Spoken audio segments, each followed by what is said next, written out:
Hello students, welcome to my YouTube channel. ਸਾਡਾ ਅੱਜ ਦਾ ਲੈਸਨ ਹੈ tiger in the tunnel. The tiger in the tunnel Ruskin Bond ਨੇ ਲਿਖੀ ਹੈ ਸ਼ਾਰਟ ਸਟੋਰੀ। ਰਸਕਿਨ ਬੌਂਡ ਜੋ ਕਿ ਆਪਣੀ ਸ਼ਾਰਟ ਸਟੋਰੀਜ਼ ਲਈ ਔਰ ਇੰਗਲਿਸ਼ ਦੇ ਨਾਵਲਸ ਲਈ ਬਹੁਤ ਜ਼ਿਆਦਾ ਫੇਮਸ ਹੈ ਲਿਟਰੇਚਰ ਦੇ ਵਿੱਚ, ਔਰ ਇਹ ਸ਼ਾਰਟ ਸਟੋਰੀ ਬਹੁਤ ਹੀ ਇੰਟਰਸਟਿੰਗ ਹੈ ਜਿਹਦੇ ਵਿੱਚ ਕਿ ਇੱਕ ਇਹੋ ਜਿਹੇ ਇਨਸਾਨ ਦੀ ਸਟੋਰੀ ਹੈ ਜਿਹਨੇ ਕਿ ਇੱਕ ਚੀਤੇ ਦਾ ਸਾਹਮਣਾ ਬਹੁਤ ਬਹਾਦਰੀ ਦੇ ਨਾਲ ਕੀਤਾ। ਅਤੇ ਸਟੋਰੀ ਦੀ ਸਮਰੀ ਆਪਾਂ ਸਟਾਰਟ ਕਰਦੇ ਹਾਂ। ਬਾਲਦਿਓ ਇੱਕ ਛੋਟੇ ਜਿਹੇ ਸਟੇਸ਼ਨ 'ਤੇ ਇੱਕ ਚੌਂਕੀਦਾਰ ਸੀ। ਸਟੇਸ਼ਨ ਦੇ ਆਲੇ ਦੁਆਲੇ ਬਹੁਤ ਘਣਾ ਜੰਗਲ ਸੀ ਔਰ ਇਹ ਸਟੇਸ਼ਨ ਸਿਰਫ ਨਾਂ ਦਾ ਹੀ ਇੱਕ ਸਟੇਸ਼ਨ ਸੀ। ਇੱਥੇ ਇੱਕ ਸੁਰੰਗ ਪੈਂਦੀ ਸੀ ਜਿਹਦੇ ਵਿੱਚ ਕਿ ਐਂਟਰੀ ਕਰਨ ਤੋਂ ਪਹਿਲੇ ਟ੍ਰੇਨਸ ਕੁਝ ਸੈਕਿੰਡ ਲਈ ਰੁਕਦੀਆਂ ਸੀ। ਕੁਝ ਟ੍ਰੇਨਸ ਸਿਰਫ ਹੌਲੀ ਹੁੰਦੀਆਂ ਸੀ, ਸਲੋ ਹੁੰਦੀਆਂ ਸੀ। ਔਰ ਬਾਲਦਿਓ ਜੋ ਕਿ ਇਸ ਚੈਪਟਰ ਦਾ ਮੇਨ ਕਰੈਕਟਰ ਹੈ, ਉਹਦਾ ਕੰਮ ਕੀ ਹੁੰਦਾ ਸੀ ਕਿ ਉਹਨੇ ਗੱਡੀ ਨੂੰ, ਟ੍ਰੇਨ ਨੂੰ ਸਿਗਨਲ ਦੇਣਾ ਹੁੰਦਾ ਸੀ ਕਿ ਜੋ ਟਨਲ ਹੈ, ਸੁਰੰਗ, ਉਹਦੇ ਵਿੱਚ ਕੋਈ ਕਿਸੇ ਤਰ੍ਹਾਂ ਦੀ ਰੁਕਾਵਟ ਨਹੀਂ ਹੈ ਔਰ ਟ੍ਰੇਨ ਉੱਥੋਂ ਪਾਸ ਕਰ ਸਕਦੀ ਹੈ। ਔਰ ਰਾਤ ਦੇ ਟਾਈਮ ਵੀ ਉਹਦੀ ਹੀ ਡਿਊਟੀ ਹੁੰਦੀ ਸੀ ਔਰ ਉਹਦਾ ਮੇਨ ਕੰਮ ਹੁੰਦਾ ਸੀ ਕਿ ਸਿਗਨਲ ਦੇਣ ਵਾਸਤੇ ਉੱਥੇ ਕੋਈ ਲਾਈਟ ਦਾ ਬੰਦੋਬਸਤ ਨਹੀਂ ਸੀ। ਇੱਕ ਲੈਂਪ ਜਲਿਆ ਹੁੰਦਾ ਸੀ ਲਾਲਟੇਨ ਦੀ ਤਰ੍ਹਾਂ। ਉਸ ਲੈਂਪ ਦੇ ਵਿੱਚ ਤੇਲ ਪਾ ਕੇ ਬਾਲਦਿਓ ਜਦੋਂ ਸਿਗਨਲ ਦੇਣਾ ਹੁੰਦਾ ਸੀ ਅਤੇ ਉਹ ਲੈਂਪ ਜਲਾ ਦਿੰਦਾ ਸੀ। ਅੱਧੀ ਰਾਤ ਦਾ ਸਮਾਂ ਸੀ ਔਰ ਦੂਰ ਤੋਂ ਆਉਣ ਵਾਲੀ ਟ੍ਰੇਨ ਜਿਸ ਦਾ ਕਿ ਟਾਈਮ ਹੋ ਗਿਆ ਸੀ ਔਰ ਬਾਹਰ ਠੰਡ ਸੀ। ਬਾਲਦਿਓ ਨੂੰ ਟਾਈਮ ਦਾ ਅੰਦਾਜ਼ਾ ਸੀ ਔਰ ਠੰਡ ਦੇ ਕਾਰਨ ਕੁਝ ਕੰਬ ਵੀ ਰਿਹਾ ਸੀ। ਉਸ ਸਮੇਂ ਸਟੇਸ਼ਨ 'ਤੇ ਇੱਕ ਛੋਟੀ ਜਿਹੀ ਝੌਂਪੜੀ ਜੋ ਬਣੀ ਸੀ, ਉਹਦੇ ਵਿੱਚ ਬਾਲਦਿਓ ਦਾ 12 ਸਾਲ ਦਾ ਬੇਟਾ ਤੈਂਬੂ ਵੀ ਉਹਦੇ ਨਾਲ ਸੌਂ ਰਿਹਾ ਸੀ। ਉਹ ਕਦੇ ਕਦੇ ਆਪਣੇ ਪਿਤਾ ਦੀ ਸਹਾਇਤਾ ਵਾਸਤੇ ਉੱਥੇ ਨਾਲ ਆ ਜਾਂਦਾ ਸੀ, ਜਦਕਿ ਉਹਦੀ ਮਾਤਾ ਔਰ ਛੋਟੀ ਭੈਣ ਘਰ ਵਿੱਚ ਇਕੱਲੀਆਂ ਰਹਿ ਜਾਂਦੀਆਂ ਸੀ। ਉਹ ਇੱਕ ਛੋਟੇ ਜਿਹੇ ਕਬੀਲੇ ਵਾਲੇ ਪਿੰਡ ਵਿੱਚ ਸਟੇਸ਼ਨ ਤੋਂ 3 ਮੀਲ ਦੂਰ ਰਹਿੰਦਾ ਸੀ। 3 ਮੀਲ ਦੂਰ ਉਹਦਾ ਪਿੰਡ ਸੀ ਜਿੱਥੇ ਕਿ ਉਹਨੇ ਆਪਣੇ ਖੇਤਾਂ ਦੇ ਵਿੱਚ ਚਾਵਲ ਬੀਜਿਆ ਹੋਇਆ ਸੀ, ਲੇਕਿਨ ਬਹੁਤ ਜ਼ਿਆਦਾ ਕੁਝ ਉੱਥੋਂ ਉਹਨੂੰ ਨਹੀਂ ਮਿਲ ਪਾਉਂਦਾ ਸੀ। ਔਰ ਬਾਲਦਿਓ ਦੀ ਕਿਸਮਤ ਚੰਗੀ ਸੀ ਕਿ ਉਹਨੂੰ ਸਟੇਸ਼ਨ 'ਤੇ ਖਲਾਸੀ ਦੀ ਨੌਕਰੀ ਮਿਲ ਗਈ ਸੀ। ਖਲਾਸੀ ਇੱਥੇ ਜੋ ਉਹਨੇ ਵਰਡ ਯੂਜ਼ ਕੀਤਾ ਹੈ, ਉਸ ਟਾਈਮ ਨੌਕਰੀ ਨੂੰ ਖਲਾਸੀ ਬੋਲ ਦਿੱਤਾ ਜਾਂਦਾ ਸੀ ਕਿ ਕਿਸੇ ਨੌਕਰੀ ਦੇ ਵਿੱਚ ਕੋਈ ਕੰਮ ਮਿਲ ਜਾਂਦਾ ਸੀ ਅਤੇ ਉਹਨੂੰ ਖਲਾਸੀ ਵਰਡ ਯੂਜ਼ ਕਰ ਦਿੰਦੇ ਸੀ ਪੁਰਾਣੇ ਟਾਈਮ ਦੇ ਵਿੱਚ। ਹੁਣ ਅੱਧੀ ਰਾਤ ਦਾ ਸਮੇਂ ਹੈ। ਬਾਲਦਿਓ ਇਹ ਦੇਖਣ ਜਾ ਰਿਹਾ ਸੀ ਕਿ ਸਿਗਨਲ ਵਾਲੇ ਖੰਭੇ 'ਤੇ ਲੈਂਪ ਜਲ ਰਹੇ ਆ ਜਾਂ ਨਹੀਂ। ਉਹ ਬੜੇ ਹੀ ਕੌਨਫੀਡੈਂਸ ਦੇ ਨਾਲ ਚੱਲਦਾ ਪਿਆ ਸੀ। ਕਬੀਲੇ ਵਿੱਚ ਰਹਿੰਦਾ ਸੀ ਔਰ ਜੰਗਲਾਂ ਦੇ ਬਾਰੇ ਬਹੁਤ ਅੱਛੀ ਜਾਣਕਾਰੀ ਵੀ ਰੱਖਦਾ ਸੀ। ਜੰਗਲ ਦੇ ਵਿੱਚ ਕਿਵੇਂ ਰਹਿਣਾ ਹੈ, ਕਿਵੇਂ ਖਤਰਿਆਂ ਦਾ ਸਾਹਮਣਾ ਕਰਨਾ ਹੈ, ਇਹਦਾ ਆਦੀ ਸੀ। ਉਹਨੇ ਆਪਣੇ ਪੁਰਖਿਆਂ ਤੋਂ ਵੀ ਇਹ ਚੀਜ਼ ਸਿੱਖੀ ਹੋਈ ਸੀ ਔਰ ਜਿਸ ਤਰ੍ਹਾਂ ਉਹਦੇ ਬਜ਼ੁਰਗ ਆਪਣੇ ਨਾਲ ਕੋਈ ਨਾ ਕੋਈ ਹਥਿਆਰ ਰੱਖਦੇ ਸੀ, ਉਹ ਵੀ ਆਪਣੇ ਕੋਲ ਹਮੇਸ਼ਾ ਇੱਕ ਛੋਟੀ ਜਿਹੀ ਕੁਹਾੜੀ ਰੱਖਦਾ ਸੀ। ਔਰ ਇਹ ਕੁਹਾੜੀ ਉਹਦੇ ਪਿਤਾ ਨੇ ਬਣਾਈ ਸੀ। ਬਾਲਦਿਓ ਨੂੰ ਖੁਦ ਆਪਣੀ ਇਸ ਕਲਾ 'ਤੇ ਮਾਣ ਸੀ ਕਿ ਉਹ ਉਸ ਕੁਹਾੜੀ ਦੇ ਨਾਲ ਦਰਖਤ ਨੂੰ 3 ਜਾਂ 4 ਤੇਜ਼ ਵਾਰਾਂ ਦੇ ਨਾਲ ਕੱਟ ਦਿੰਦਾ ਸੀ। ਉਸ ਕੁਹਾੜੀ ਦੀ ਧਾਰ ਬਹੁਤ ਜ਼ਿਆਦਾ ਤਿੱਖੀ ਸੀ ਔਰ ਇਸੇ ਹੀ ਕੁਹਾੜੀ ਦੇ ਆਸਰੇ 'ਤੇ ਉਹ ਆਪਣੀ ਜੰਗਲੀ ਜਾਨਵਰਾਂ ਤੋਂ ਰੱਖਿਆ ਕਰਨ ਵਾਸਤੇ ਇਸ ਕੁਹਾੜੀ ਨੂੰ ਇੱਕ ਸਹਾਰਾ ਵੀ ਸਮਝਦਾ ਸੀ। ਇੱਕ ਵਾਰ ਉਸਨੇ ਇਸੇ ਕੁਹਾੜੀ ਦੇ ਨਾਲ ਇੱਕ ਜੰਗਲੀ ਸੂਰ ਨੂੰ ਵੀ ਮਾਰਿਆ ਸੀ। ਇਸ ਕਰਕੇ ਇਹ ਕੁਹਾੜੀ ਉਹਦੇ ਲਈ ਬਹੁਤ ਜ਼ਿਆਦਾ ਖਾਸ ਸੀ। ਇਹ ਕਿਵੇਂ ਬਣੀ ਹੋਈ ਸੀ? ਇਹਦਾ ਅਗਲਾ ਹਿੱਸਾ ਪਿਓਰ ਸਟੀਲ ਦਾ ਸੀ, ਪਿੱਛੋਂ ਪਤਲੀ ਸੀ, ਔਰ ਜਦੋਂ ਕਿਤੇ ਵੱਜਦੀ ਸੀ ਤੇ ਉਹਦੀ ਖਣਖਣਾਹਟ ਦੀ ਆਵਾਜ਼ ਕਿਸੇ ਘੰਟੀ ਦੀ ਤਰ੍ਹਾਂ ਲੱਗਦੀ ਸੀ। ਪਿਤਾ ਨੇ ਕੋਲਿਆਂ ਦੀ ਅੱਗ ਦੇ ਉੱਪਰ ਇਸ ਕੁਹਾੜੀ ਨੂੰ ਬਣਾਇਆ ਸੀ। ਜਿੱਥੇ ਵੀ ਬਾਲਦਿਓ ਜਾਂਦਾ ਸੀ ਕੁਹਾੜੀ ਉਹਨੂੰ ਨਾਲ ਹੀ ਲੈ ਕੇ ਜਾਂਦਾ ਸੀ। ਇੱਕ ਵਾਰ ਤਾਂ ਇੱਕ ਅਫਸਰ ਨੇ ਵੀ ਇਸ ਕੁਹਾੜੀ ਨੂੰ ਖਰੀਦਣ ਵਾਸਤੇ ਕਿ ਇਹ ਕੁਹਾੜੀ ਮੈਨੂੰ ਦੇ ਦਿਓ, ਉਹਨੇ ਕਾਫੀ ਚੰਗੇ ਪੈਸਿਆਂ ਦੀ ਪੇਸ਼ਕਸ਼ ਬਾਲਦਿਓ ਨੂੰ ਕੀਤੀ ਸੀ, ਪਰ ਬਾਲਦਿਓ ਨੇ ਉਹਨੂੰ ਵੇਚਿਆ ਨਹੀਂ।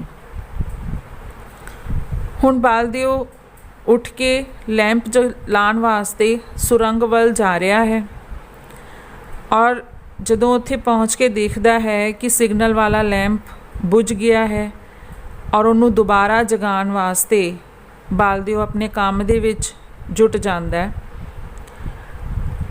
ਮੇਲ ਟ੍ਰੇਨ ਆਉਣੀ ਸੀ ਔਰ 5 ਮਿੰਟ ਦੇ ਵਿੱਚ ਉਹਨੇ ਪਹੁੰਚ ਜਾਣਾ ਸੀ। ਉਹਨੇ ਜਲਦੀ ਉਸ ਲੈਂਪ ਨੂੰ ਜਗਾਉਣ ਵਾਸਤੇ ਆਪਣਾ ਕੰਮ ਨਿਪਟਾਇਆ ਔਰ ਜਲਦੇ ਹੋਏ ਲੈਂਪ ਨੂੰ ਲੈ ਕੇ ਸੁਰੰਗ ਵੱਲ ਚੱਲ ਪਿਆ। ਹੁਣ ਉੱਥੇ ਇੱਕ ਖੰਭੇ ਦੀ ਤਰ੍ਹਾਂ, ਜਿੱਥੇ ਕਿ ਉੱਚੀ ਜਗ੍ਹਾ, ਉਹਨੇ ਉਹ ਲੈਂਪ ਨੂੰ ਟਿਕਾਣਾ ਸੀ ਕਿ ਦੂਰੋਂ ਆਉਂਦੀ ਹੋਈ ਟ੍ਰੇਨ ਉਸ ਲੈਂਪ ਨੂੰ ਦੇਖ ਕੇ ਇਹ ਸਮਝ ਜਾਏ ਕਿ ਅੰਦਰ ਕਲੀਅਰ ਹੈ ਸਿਗਨਲ, ਟ੍ਰੇਨ ਟਨਲ ਤੋਂ ਨਿਕਲ ਕੇ ਜਾ ਸਕਦੀ ਹੈ। ਉੱਥੇ ਵਾਪਸ ਆ ਕੇ ਸੁਰੰਗ ਦੇ ਮੇਨ ਐਂਟਰੀ 'ਤੇ ਬੈਠ ਕੇ ਹੀ ਉਹ ਇੰਤਜ਼ਾਰ ਕਰਨ ਲੱਗਾ ਕਿ ਟ੍ਰੇਨ ਕਦੋਂ ਆ ਕੇ ਨਿਕਲ ਜਾਏ। ਅਚਾਨਕ ਉਹਨੂੰ ਸੁਰੰਗ ਦੇ ਉੱਪਰੋਂ ਇੱਕ ਗੁਰਰਾਉਣ ਦੀ ਆਵਾਜ਼ ਸੁਣੀ, ਔਰ ਇਹੋ ਜਿਹੀ ਆਵਾਜ਼ ਇੱਕ ਚੀਤੇ ਦੀ ਹੀ ਹੋ ਸਕਦੀ ਹੈ। ਅਜੇ ਬਾਲਦਿਓ ਸੋਚ ਹੀ ਰਿਹਾ ਸੀ, ਥੋੜ੍ਹਾ ਚੌਕੰਨਾ ਹੋਇਆ, ਉਹਨੇ ਆਪਣੀ ਕੁਹਾੜੀ ਨੂੰ ਮਜ਼ਬੂਤੀ ਨਾਲ ਪਕੜ ਲਿਆ। ਅਜੇ ਕੁਛ ਇਸ ਤੋਂ ਅੱਗੇ ਹੁੰਦਾ ਕਿ ਅਗਲੇ ਹੀ ਪਲ ਉਹਦੀ ਨਜ਼ਰ ਪਈ ਔਰ ਇੱਕ ਚੀਤਾ ਉਹਦੇ ਵੱਲ ਹੌਲੀ ਵੱਧ ਰਿਹਾ ਸੀ। ਉਸ ਦੀਆਂ ਹਰੀਆਂ ਅੱਖਾਂ ਬਹੁਤ ਤੇਜ਼ ਚਮਕ ਰਹੀਆਂ ਸੀ।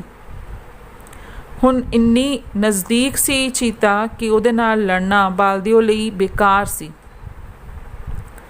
ਬਾਲਦਿਓ ਨਾਲੋਂ ਚੀਤਾ ਜ਼ਿਆਦਾ ਮਜ਼ਬੂਤ ਪੈਰੀਂ ਆਪਣੇ ਸ਼ਿਕਾਰ ਦੇ ਉੱਪਰ ਹਮਲਾ ਕਰਨ ਲਈ ਤਿਆਰ ਸੀ।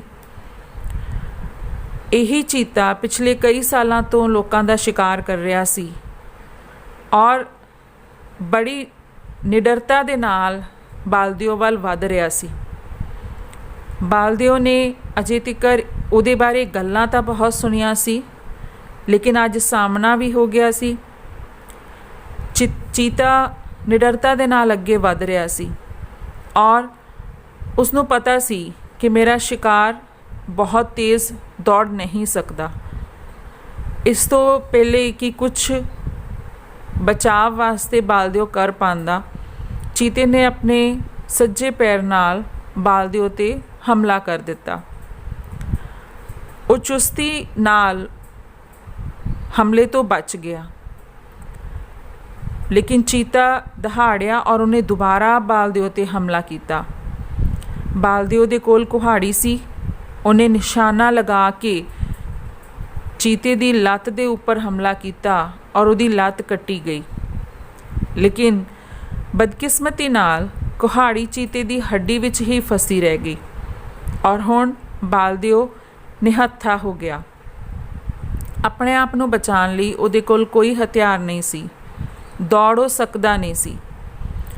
ਦੂਸਰੀ ਤਰਫ ਚੀਤਾ ਵੀ ਦਰਦ ਨਾਲ ਤੜਪ ਰਿਹਾ ਸੀ।